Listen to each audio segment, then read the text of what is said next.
Donc aujourd'hui, je vais parler de 3 sujets. Je vais essayer d'aborder les 3 sujets tranquillement. Donc le premier sujet, solidarité avec nos frères et sœurs palestiniens. Ils ont subi des violences inacceptables contre un peuple innocent, contre des enfants qui n'ont rien fait pour mériter d'être bombardés par des chars, des kalachnikovs, par le gaz. Les gaz, ils ont utilisé même le gaz pour assassiner le maximum.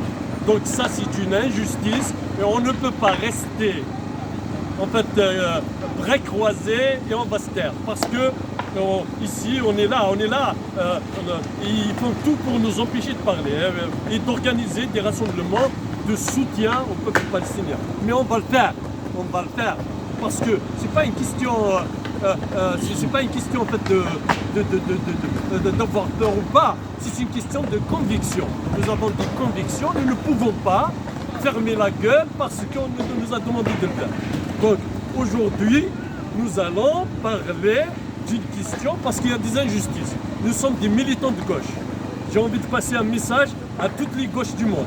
Honte à vous, parce que en réalité, les partis politiques de gauche qui ont combattu le colonialisme, même si certains ont composé avec le colonialisme pour avoir des pouvoirs, mais à la base, les militants de gauche doivent combattre tout le colonialisme. Et ce n'est pas aujourd'hui qu'ils vont inventer notre histoire pour nous dire que ce qui se passe en Palestine, c'est pas le colonialisme. Même si ils essaient par tous les moyens, même sur les médias, d'effacer complètement le nom de la Palestine.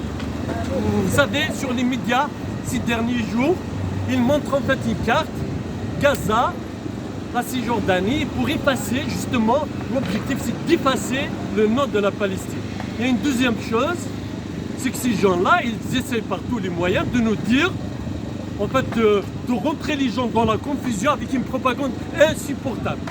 Une propagande insupportable, je le dis, je le répète. Pour dire, c'est comme si le peuple palestinien c'est le Hamas et la Palestine c'est Gaza, juste Gaza. Non, la Palestine a des frontières historiques et il restera avec ses frontières historiques. Et deux, le peuple palestinien n'a rien fait pour mériter des bombes, des chars, des kalachnikovs et le gaz pour exterminer la population. C'est une population innocente qui n'a pas utilisé la violence. Personne n'a le droit de l'exterminer. Donc ce crime contre l'humanité, on ne peut pas rester en fait, comme ça sans le dénoncer. Donc ça c'est la première chose. Deuxième chose, je vais parler en fait du pouvoir totalitaire d'Alger qui a interdit, voilà le monde entier doit l'entendre, il a interdit les marches des Algériens qui voulaient sortir pour dénoncer des crimes contre l'humanité, contre le peuple palestinien. Ils les ont tous interdits, donc sur tout le territoire national. Donc ils font la propagande du matin jusqu'au soir pour dire qu'on soutient la cause palestinienne, mais dans le fond, ils font tout le contraire. Donc ils ont interdit toutes les marches en Algérie. Je parle de l'Algérie, hein, parce qu'il y a des policiers qui sont... Donc en Algérie, ils ont interdit toutes les marches. Et c'est honteux. Donc une contradiction de plus au pouvoir totalitaire d'Alger, qui parle comme s'il soutient la cause, mais en réalité, il fait tout le contraire. Il a interdit les marches sur tout le territoire national. Troisième chose, en fait, depuis quelques jours, en fait, les généraux d'Alger, la mafia d'Alger, le pouvoir totalitaire avec ses éléments, bien sûr les généraux, quittent les territoires nationaux. Des dizaines de généraux ont pris des barques de fortune, des avions, et ils ont quitté le territoire en fait par les frontières pour fuir l'Algérie, parce que le pouvoir il est aujourd'hui froissé, le pouvoir il est détruit. Et ils ont peur, les généraux eux-mêmes, ils ont peur du système, d'un système totalitaire qu'ils ont fabriqué. Donc c'est ça la réalité de l'Algérie d'aujourd'hui.